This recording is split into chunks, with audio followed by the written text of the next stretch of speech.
안녕하십니까. 저는 조선대학교과대에 근무하는 안요셉 목자입니다. 오늘 말씀은 누가복음 24장 1절에서 53절까지 굉장히 짧지 않은 말씀입니다. 원파트는 여인들의 예수님의 무덤 신방 사건 1시간, 엠마오로 가는 제자들 1시간, 예수님의 지상명령 1시간에서 3시간. 그런데 이것을 파격적으로 과격하게 줄일 수 있는 방법이 있습니다. 그것은 여러분들의 집중과 반응입니다. 도와주시겠습니까? 그러면 요절 읽고 제가 잠깐 기도하고 시작하겠습니다. 시작.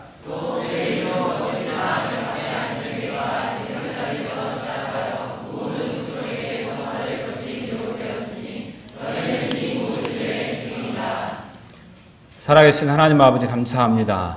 사랑에 통해 은혜 주신 것을 감사합니다. 예수님의 십자가 사랑을 뜨겁게 영접하게 도와주시고 저희가 이 시간 함께 예비할 때 주의 음성을 듣고 주의 방향을 순종케 도우시길 기도합니다. 무엇보다 준비한 부족한 제가 섰사오니 함께하여 주시옵소서. 감사하고 예수 그리스도를 기도합니다. 할렐루야! 역시 3시간 안 해도 될 것 같습니다.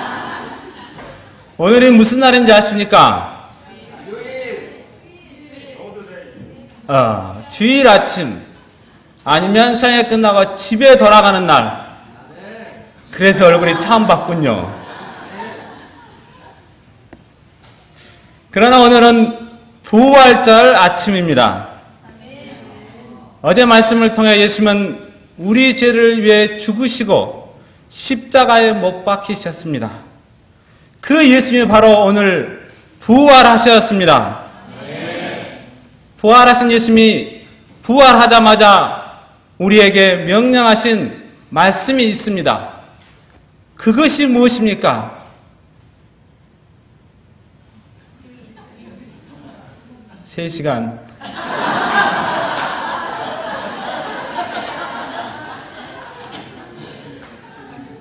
너희는 이 모든 일에 증인이라. 이 시간 우리가 말씀을 통해 예수님의 부활하심을 영접하고 증인된 삶을 살 수 있기를 간절히 기도합니다. 파트 1, 부활의 증거들 1절을 보십시오. 때는 안식 후 첫날 새벽에 은혜를 막 달라고 하는 막달라 마리아와 요한나와 야고보의 모친 마리아 등 여인들이 예수님의 무덤을 찾아왔습니다. 이날은 예수님이 죽으신 지 사흘째 되는 날이었습니다. 여인들은 안식일 때문에 움직이지 못하고 있다가 날이 밝자마자 준비한 향품을 가지고 무덤을 찾아왔습니다. 그런데 무덤에 와보니 돌이 무덤에서 굴려져 있고 무덤 안에 예수님의 시신은 보이지 않았습니다. 여인들은 근심했습니다. 이때 갑자기 찬란한 옷을 입은 두 천사가 그들 앞에 나타났습니다. 여자들은 너무 두려워서 얼굴을 땅에 대고 바짝 엎드렸습니다. 찬란한 옷을 입은 두 사람이 말했습니다. 5절 하반절 6절을 보십시오. 어찌하여 살아있는 자를 죽은 자 가운데서 찾느냐? 여기 계시지 않고 살아나셨느니라. 여기 두 사람은 천사들로서 예수님이 여기 계시지 않고 살아나셨다고 증거합니다. 왜 산 사람을 죽은 자 가운데서 찾느냐고 말씀하십니다. 예수님의 부활에 대한 첫 번째 소식은 천사를 통해 전파되었습니다. 그리고 천사는 말씀을 기억하라고 하십니다. 무슨 말씀입니까? 7절을 다 같이 읽겠습니다. 시작.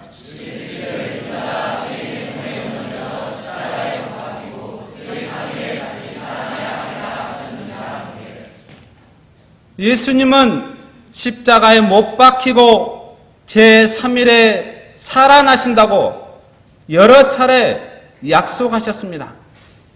누가복음 9장에는 이르시되 인자가 많은 고난을 받고 장로들과 대제사장들과 서기관들의 버림받아 죽임을 당하고 제3일에 살아나야 하리라 하시고, 누가복음 18장에도 그들은 채찍질하고 그를 죽일 것이나 그는 3일 만에 살아나리라 하시되, 예수님은 죽음에서 약속대로 다시 살아나셨습니다. 부활하셨습니다. 그런데 정말 예수님이 부활하셨을까요? 과연 죽음에서 다시 살아날 수 있을까요? 8절, 9절을 보십시오. 여인들은 예수님의 말씀을 기억하고 이 모든 것을 11사도와 다른 모든 이에게 일렀습니다. 베드로 사도님, 예수님이 살아나셨습니다. 무덤이 비었어요. 천사들이 알려주었습니다. 이런 그들의 말을 듣고 사도들은 어떻게 하였습니까? 11절을 보십시오. 이 여자들부터 예수님의 부활 소식을 들은 11사도들은 믿음을 갖고 아멘을 했어야 되는데 그들의 말을 허탄하게 여겼습니다. 이는 정신 나간 사람이 하는 헛소리로 들었다는 것입니다. 그러나 베드로는 허탄하게 여기면서도 무덤으로 달려갔습니다. 달려가서 무덤 안을 들여다보니 역시 무덤은 비어 있었고 세마포만 보였습니다. 세마포는 시신을 감쌌던 수의를 말합니다. 빈 무덤에 놓여있는 세마포가 말해주는 바가 무엇입니까? 이는 예수님의 말씀대로 부활하셨다는 하나의 증거입니다. 누군가 시신을 훔쳤다면 시신을 둘러매고 얼른 도망갈 일이지 시신에 감긴 세마포를 일일이 풀어놓겠습니까? 빈 무덤에 놓여있는 세마포는 예수님이 살아나셨음을 말해주고 있는 증거입니다. 그러면 예수님이 부활하셨다는 또 다른 증거들이 있습니까? 첫째, 빈 무덤입니다. 예수님이 무덤이 비었다는 것은 예수님이 부활하셨거나 아니면 누가 시체를 가져갔기 때문입니다. 예수님의 부활을 비판하는 자들은 제자들의 신화를 꾸미기 위해 훔쳐갔다고 말합니다. 이것을 시체 도난설이라고 합니다. 사실 예수님이 무덤에 묻히시자 대제사장들과 바리새인들은 예수님의 부활을 염려하여 무덤을 큰 돌로 막고 돌에 도장을 찍어 임봉하고 파수꾼들로 하여금 철통같이 지키게 하였습니다. 그럼에도 불구하고 예수님의 시체는 없어졌습니다. 무덤은 비어 있었습니다. 이것은 예수님이 살아나셨기 때문에 무덤이 비어 있던 것입니다. 둘째로 예수님과 천사가 친히 증거했습니다. 예수님의 부활은 성경에 예언한 바요, 또 예수님 자신이 평소에 예언하였습니다. 길이요 진리요 창조주 되신 예수님이 부활을 거짓 증거하겠습니까? 만약에 부활에 대한 말씀이 거짓이라면 예수님이 하신 모든 말씀이 거짓이 됩니다. 그러나 예수님은 부활하실 것이라고 예언하셨고 말씀대로 부활하셨습니다. 예수님의 엄마로 가는 두 제자 11사도 모든 제자들에 나타나사 손에 못자국을 보여주시며 평안할지어다, 보지 못하고 믿는 자들은 복되도다 하며 부활을 증거했습니다. 또한 천사도 여기 계시지 않고 살아나셨느니라고 증거했습니다. 만약 무덤에 천사가 없고 빈 무덤만 있다고 생각해 보십시오. 얼마나 삭막하겠습니까? 천사의 증거가 있었기 때문에 그들의 목격담은 주관적이지 않고 객관적이 된 것입니다. 셋째로, 수많은 부활의 증인들과 그들의 변화된 삶입니다.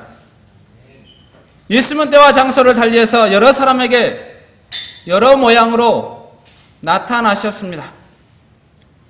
예수님은 막달라 마리아, 그 여인들, 시몬 베드로, 엠마오로 가는 두 제자, 11제자와 도마에게 나타나셨습니다. 예수님은 동생인 야고보에게 나타나시고 일시에 500의 형제에게 나타나셨습니다. 최후에는 성도들을 핍박하던 바울에게도 나타나셨습니다. 심지어 사도 바울은 무자비하게 성도들을 핍박했습니다. 그런데 이 모든 그들이 부활하신 예수님을 만난 후에는 180도 달라졌습니다. 그들은 큰 기쁨과 확신과 희망으로 가득 찼습니다. 두려움을 모르는 담대한 복음의 용사들이 되었습니다. 초대교회 수많은 성도들은 네로 황제의 죽음의 협박 앞에서 부활을 증거했습니다. 예수님의 12제자도 부활을 증거하다 모두 다 십자가형을 받았습니다. 심지어 베드로는 십자가를 거꾸로 지었습니다. 예수님이 정말 살아나지 않으셨다면 그들이 고귀한 생명까지도 바칠 수 있었을까요? 신화는 순교자를 만들어내지 못합니다. 그러나 예수님이 살아나셨으므로 그들은 목숨을 바쳐가면서 부활을 증거했습니다. 넷째는 이방인들도 증거했습니다. 당시 유대 총독이었던 빌라도는 로마 황제에게 보낸 빌라도의 보고서를 통해 예수님의 부활을 증거해 주었습니다. 또한 1세기 유명한 사가였던 요세푸스는 로마 사람들을 위해 쓴 고대 풍습이라는 책에서 예수님에 대하여 이렇게 기록했습니다. 그는 그리스도였다. 그는 제3일에 다시 살아났기 때문이다.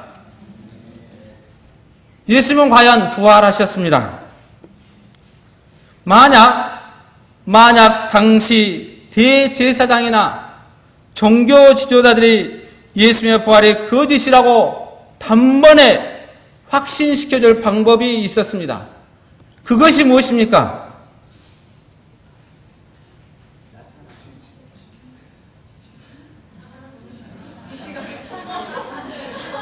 정지하면 아닙니다.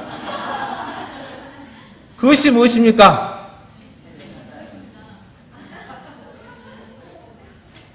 그것은 죽으신 예수님의 시체를 보여주면 됩니다. 그러나 역사적으로 예수님의 시체를 찾았다는 것은 없었습니다. 왜 찾을 수 없었을까요? 당연히 예수님이 부활하심으로 시체가 없었기 때문입니다. 13, 14절을 보십시오. 그날에 두 사람의 제자가 예루살렘에서 25일이나 되는 엠마오로 하는 촌으로 가면서 이 모든 된 일을 서로 이야기했습니다. 이 모든 된 일이 난 예수님께서 십자가에서 죽으신 것을 말합니다. 15, 16절을 보십시오. 엠마오로 가는 제자들이 서로 예수님에 대해서 이야기할 때 예수님께서 동행하셨습니다. 그들은 알아보았습니까? 그들은 눈이 가리어져 예수님을 알아보지 못했습니다. 부활하신 예수님이 바로 그들 곁에서 동행하고 계셨건만 예수님을 알아볼 수 없었습니다. 설사 눈으로 보면서도 이 양반 참 예수님 많이 닮았네 하는 생각만 들었습니다. 오히려 글로바는 너무 슬퍼서 비귀신 십자가 사건 당사자에게 이 사람아 혼자만 알지 못하느냐? 말하고 속으로 얼굴만 닮으면 다냐? 라고 투덜거렸을지도 모릅니다. 사실 우리도 너무 슬픈 일이 있으면 또 내면이 세상적으로 되면 영적인 눈이 가려져 동행하는 예수님을 보지 못합니다.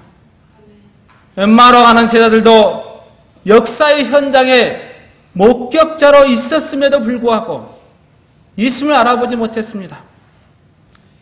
그러나 예수님은 수양의 타이틀처럼 항상 우리와 동행하십니다. 예수님은 태어날 때부터 우리와 동행하고자 약속하셨습니다. 마태복음 1장 23절을 같이 읽겠습니다. 시작.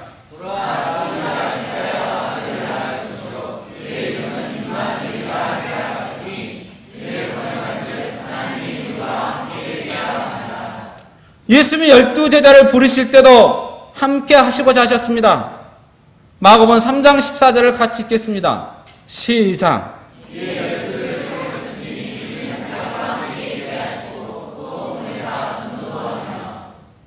예수님은 부활 승천하실 때도 우리와 함께 하신다고 약속하셨습니다. 마태복음 28장 20절을 읽겠습니다. 시작.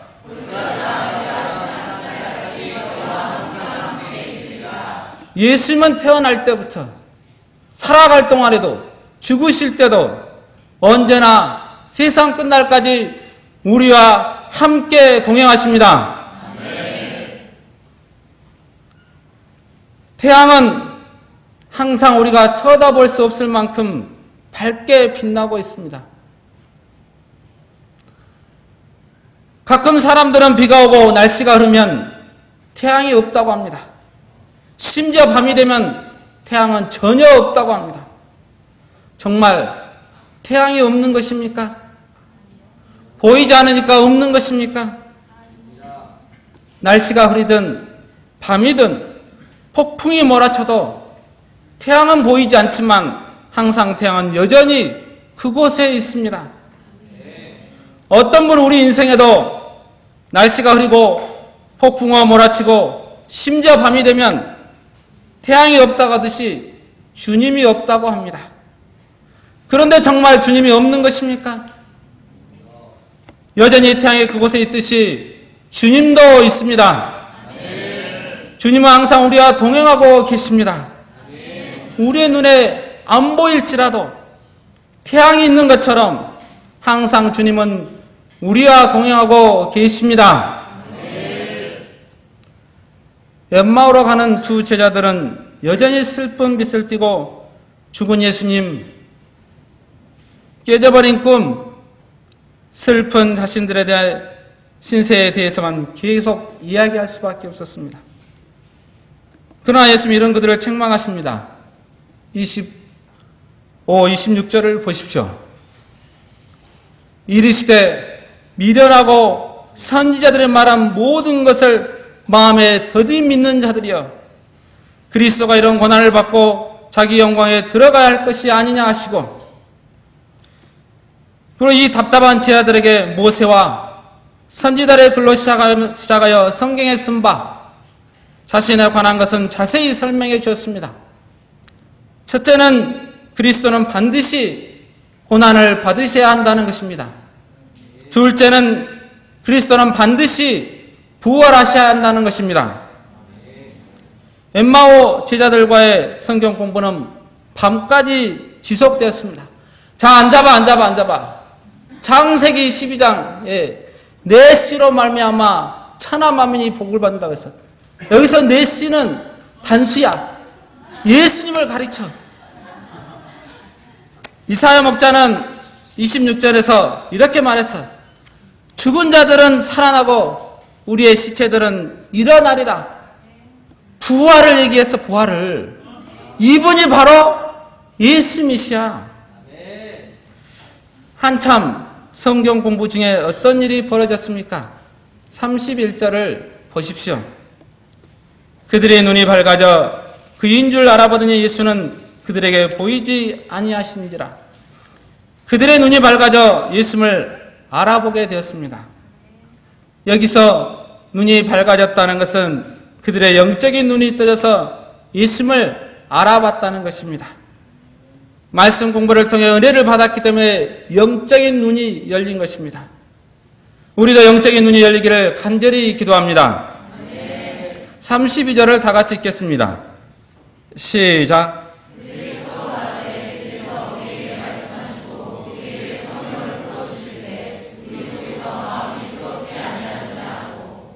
여기서 중요한 것은 성경을 풀어준다는 것과 마음이 뜨거워진다는 단어입니다.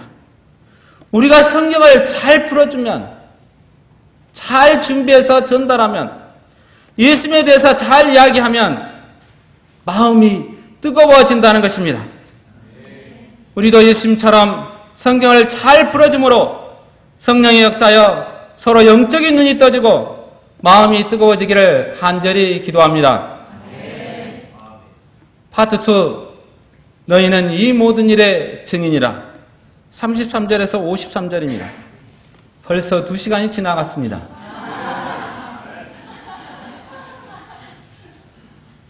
엠마오라 가는 두 제자는 부활하신 예수님을 만나고 즉시 일어나 25일이나 떨어진 예루살렘으로 돌아가 11 제자들에게 부활하신 예수님을 증거했습니다.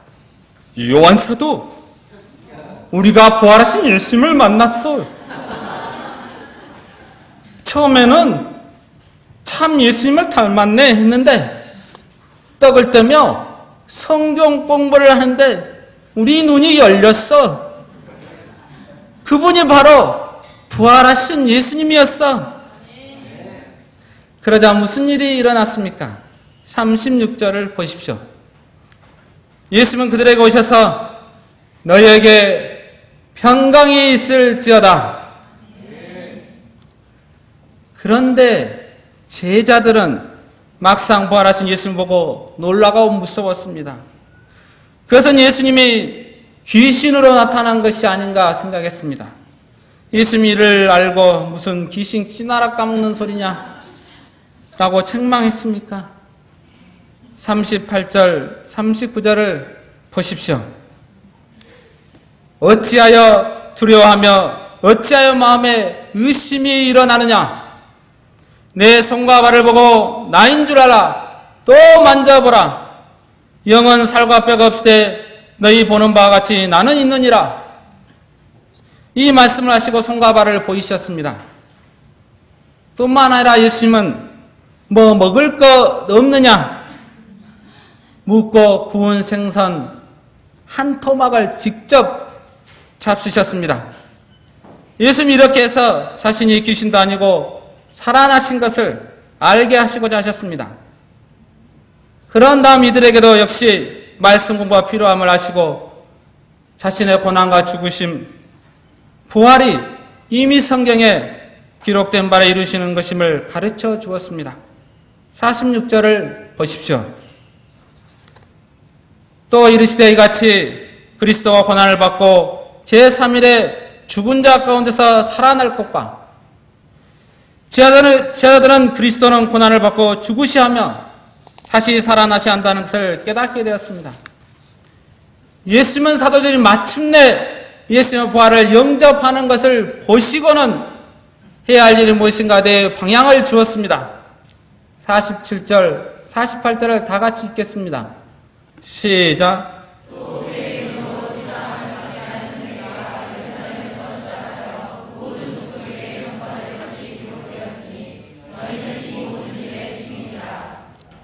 이는 먼저 예수님께서 고난을 받으시고 죽임을 당하고 부활하셨던 목적을 말해주고 있습니다. 그것은 한마디로 우리의 죄사함을 위한 것입니다. 예수님은 분명 우리 죄를 대신 지시고 십자가에 돌아가셨습니다. 그러나 죽음으로 끝났다면 과연 우리의 죄를 대신 지시고 죽으신 것인지를 확증할 수가 없었습니다. 그런데 예수님은 부활하심으로 우리 죄를 대신 감당하시고 죽음을 치르셨습니다. 또한 자신은 죄가 없으신 하나님의 아들이시기에 다시 살아나심을 보여주었습니다. 이로써 자신이 진정 우리의 그리스도이심을 보여주셨습니다. 그러므로 우리는 그의 이름으로 죄사함을 얻을 수 있게 되었습니다. 그런데 이 죄사함을 얻게 하는 회개는 전파되는 것이 중요합니다. 전파가 되어야 죄인들이 회개하고 죄사함을 얻을 수 있게 됩니다. 그러면 죄사함을 얻게 하는 회개는 누구를 통해서 전파됩니까? 48절을 같이 읽겠습니다. 시작. 너희는 이 모든 일의 증인이라. 그 전파는 너희 곧 이 모든 일의 증인인 11사도가 또 그들과 함께한 자들을 통해서 이루어집니다. 그들은 부활하신 예수를 만난 자로서 증인의 삶을 살아야 합니다. 예수님이 십자가에 죽으시고 부활하신 것을 혼자만 알지 않고 다른 사람에게도 알려주어야 하는 사람이 된 것입니다. 이런 전파가 있을 때 죄인들이 죄사함을 얻는 회개를 할 수 있게 됩니다. 이런 전파의 아름다움과 중요성은 아무리 강조해도 지나치지 않을 것입니다. 이런 전파를 통해서 땅의 모든 족속이 구원을 얻는 역사가 이루어지고 있습니다. 이런 전파를 통해서 우리나라에도 복음이 전해질 수 있었습니다. 2004년도 신문의 출국 직전 공항 전화로 나 갑니다 는 제목으로 언더우드가 원한강 박사가 조용히 한국을 떠났던 기사가 났습니다. 그의 증조 할아버지가 바로 아펜젤러와 함께 이 땅에 복음을 전해준 선교사 언더우드가입니다. 언더우드가는 4대째 이곳에서 복음을 전했습니다. 언더우드 선교사는 약혼녀에게 조선 선교를 제안했다가 거절당하고 파혼까지 하고서 홀로 조선을 찾아왔습니다. 그때 나이 25이었고 때는 1885년 4월 5일 부활절 아침이었습니다. 그는 함께 온 아펜젤러 선교사와 제물포에서 이렇게 기도했습니다. 우리는 부활절 아침에 이곳에 도착했습니다. 그날 사망의 권세를 이기신 주께서 이 백성을 얽어맨 결박을 끊으사 하나님의 자녀로서 자유와 빛을 주시옵소서. 그는 조선에서 증인의 삶을 살기 위해 명성황후의 시위였던 의료 선교사, 자기보다 8살 연상인 여인인 호튼과 결혼하고 신혼여행을 전도행으로 떠날 만큼 증인의 삶을 열정적으로 살았습니다. 이런 증인들이 있었기에 이 땅에 놀라운 복음의 빛이 비칠 수 있었습니다. 이런 선교사를 통해 복음을 받은 우리 선배들은 어떻게 했습니까? 남에게 권하기 좋아하고 공자와 맹자와 경전 공부를 좋아하던 서당 문화를 승화시켜서 복음을 권하고 사경회를 열어 성경을 읽고 공부하였습니다. 우리 자신의 구원의 삶도 이런 전파가 없었다면 아마 없었을 것입니다. 딱 꼬집어서 누구랄 것도 없이 우리 한 사람도 다 믿음의 선배들의 고난과 성경 공부를 통해서 오늘 여기 있게 되었습니다. 그러면 우리 다음 사람들에게 누가 죄의 사함을 얻게 하는 회개를 전파해 줘야 하겠습니까? 옆에 사람한테 바로 당신입니다.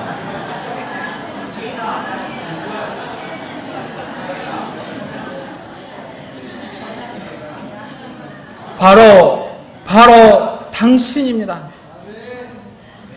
우리가 주님의 십자가와 부활을 믿는 자라면 우리에게는 주님의 증인으로 삶이 거룩한 부르심입니다.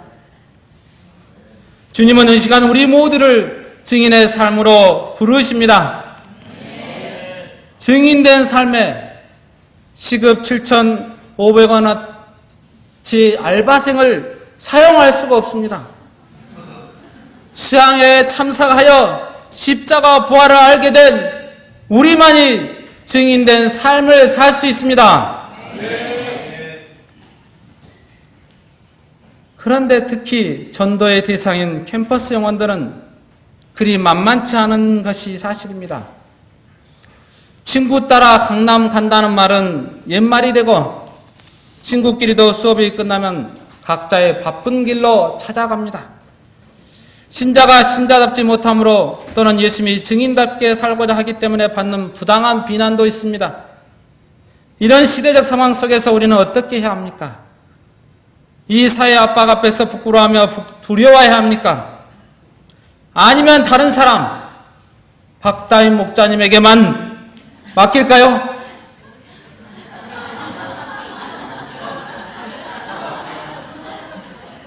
속으로 아멘.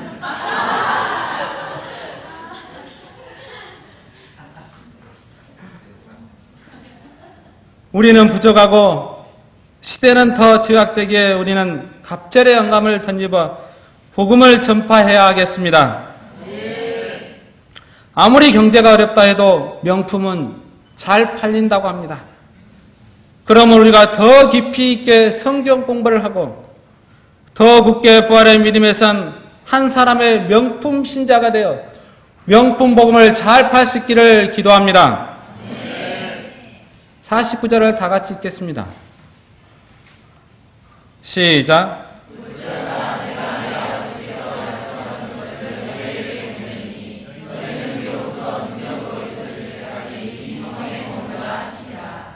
예수님은 제자들에게 약속하셨습니다. 아버지의 약속하신 것은 성령님입니다. 성령님이 함께 하실 때만이 증인된 삶을 살 수 있습니다.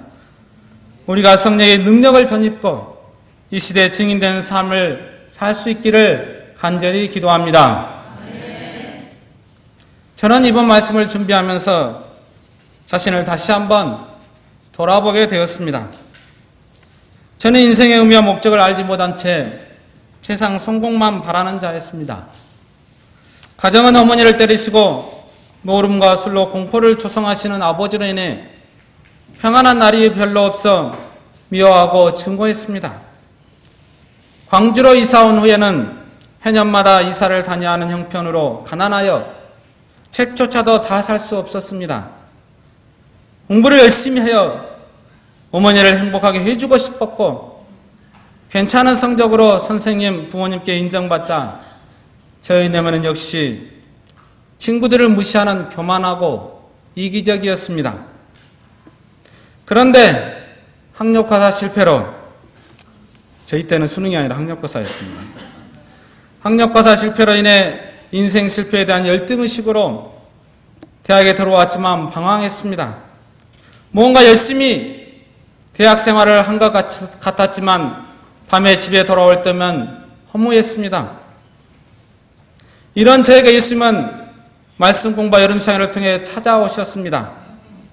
예수님은 저의 죄를 사하시고 십자가 고난을 감당하셨고 3일 만에 부활하심으로 저의 죄를 사하시기 위해 십자가 고난을 친히 감당하신 것이 은혜로 다가왔습니다. 인생의 의미와 목적을 알지 못한 채 살았던 자가 인생의 의미와 목적이신 예수님을 발견하고 배우는 사람이 행복했습니다.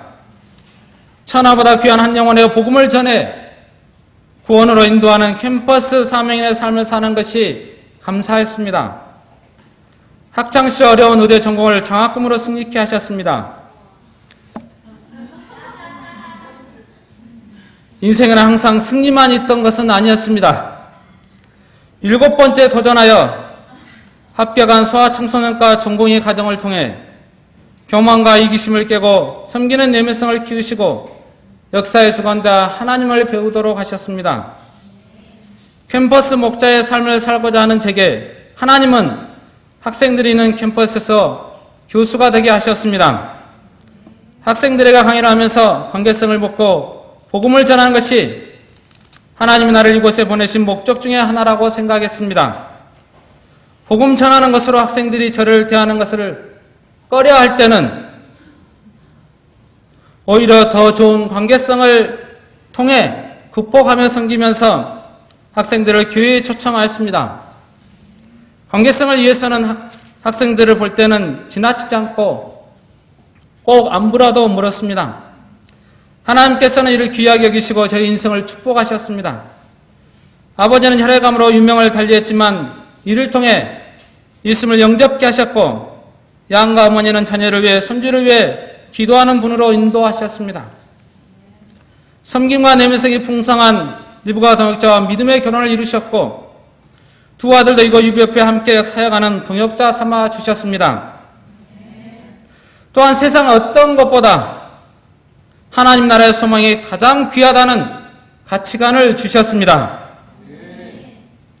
조선대학교 발령을 받을 때 주어진 강좌가 없어서 교수 평가를 이수할 수 없는 상황에서 하나님께서는 번뜩이는 아이디어로 사이버 강좌를 개설케 하여 학생들이 듣고 싶은 강좌로 축복하셨습니다. 사이버 강좌 덕택에 저의 오프라인 강의를 듣는 학생은 연간 5,000명 이상 되었습니다.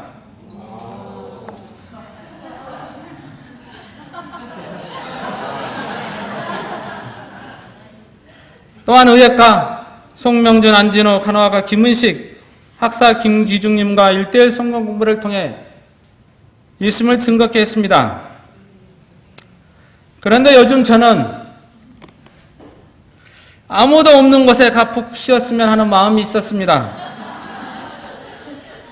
누구 눈치도 보지 않고 누구를 판단할 필요도 없는 곳에서 마음고생하지 않으며 지내고 싶었습니다.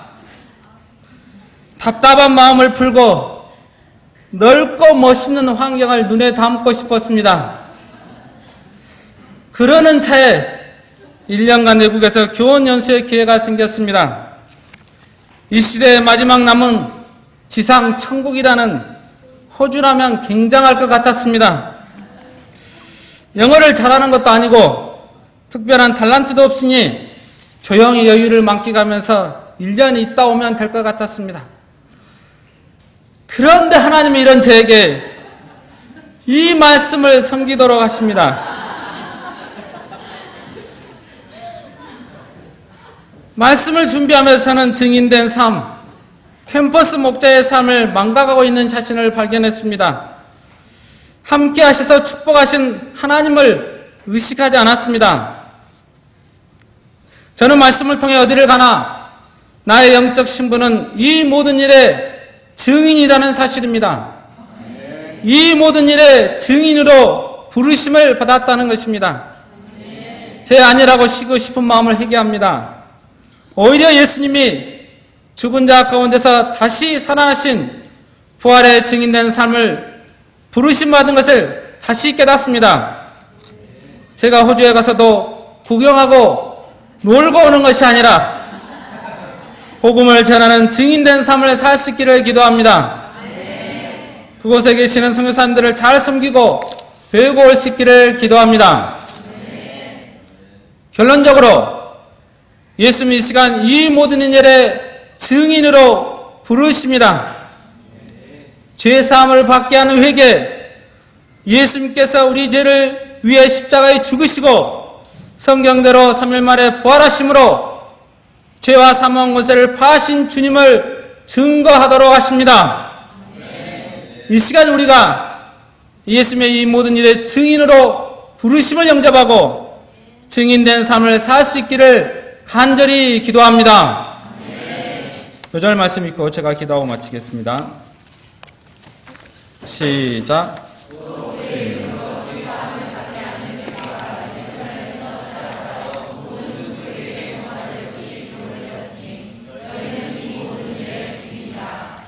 걸어가시고 내려오신 하나님 아버지 감사합니다. 저희가 이 시대 부활을 체험케 하시고 부활의 증인된 삶으로 초청하여 주신 것을 감사합니다. 십자가 죽으시고 부활하신 이 주님을 우리에게 친히 가르쳐 주신 것은 그 은혜를 나누도록 전파하도록 하신 것임을 영접합니다. 저희가 이 모든 일에 증인된 삶을 주님과 함께함으로 주님과 동행함으로 감당할 수 있기를 기도합니다. 감사하고 예수 그리스도를 기도합니다.